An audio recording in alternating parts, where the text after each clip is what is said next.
To the United States now, where debate is heating up over a migration initiative aimed at protecting young illegal migrants, also known as the Dreamers.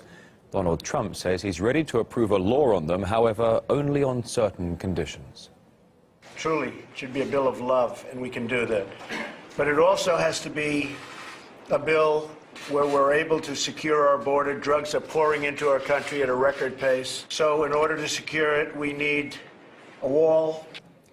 Deferred Action for Childhood Arrivals, also known as DACA, is a program created under the Obama administration. It gives a temporary right to live, study and work to those illegally brought as children to America. And now U.S. lawmakers have 2 months to turn DACA into law. The DACA initiative has of late been used by Democrats as a tool to accuse Trump of violating migrants' rights.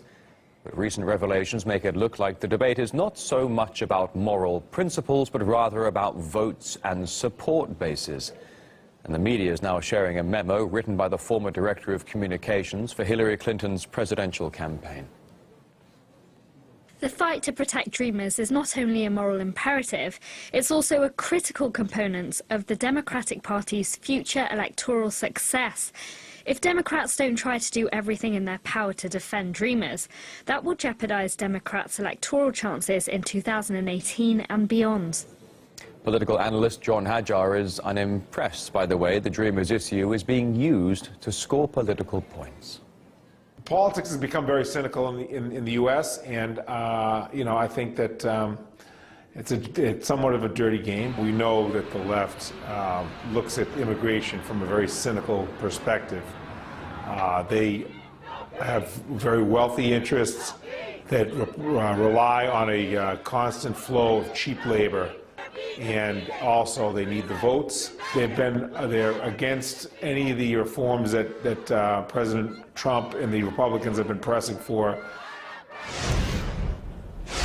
America's Dreamers debate might have some resonance in Scotland, where the local parliament is looking into the possibility of granting the right to vote to anyone granted asylum or a residency permit. It would include a right to participate in local and Scottish parliamentary elections.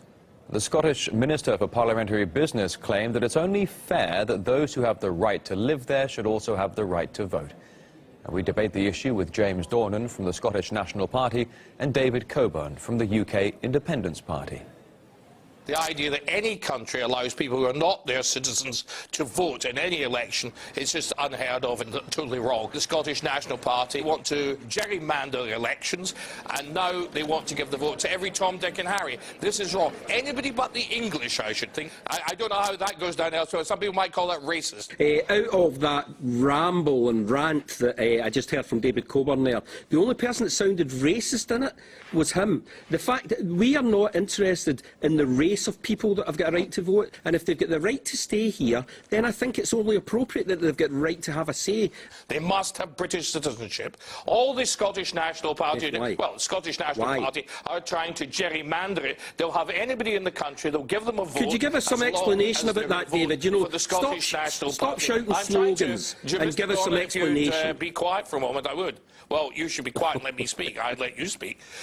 Essentially, they don't want anybody who's English voting, but anybody else can have a vote, no matter where they come from. This is unheard of. Countries normally only allow people to vote in their elections who are citizens of that country. The ridiculous David Coburn continues to say about the only people we won't allow to vote are the English. The English people who stay here vote consistently on all sorts of issues, and all sorts of elections. So they're well, big deal for that. I mean, they'll still be able to vote for whoever they want to vote for. That's called democracy, David. Yes. What you want to do is, you seem to want democracy for a small group of people. Sir.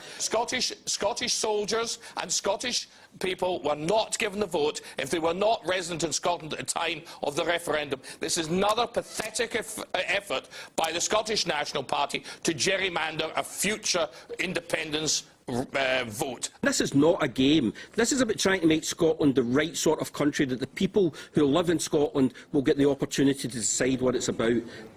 And thank you for sharing your day with us here on RT International. More of your Wednesday World Headlines very soon.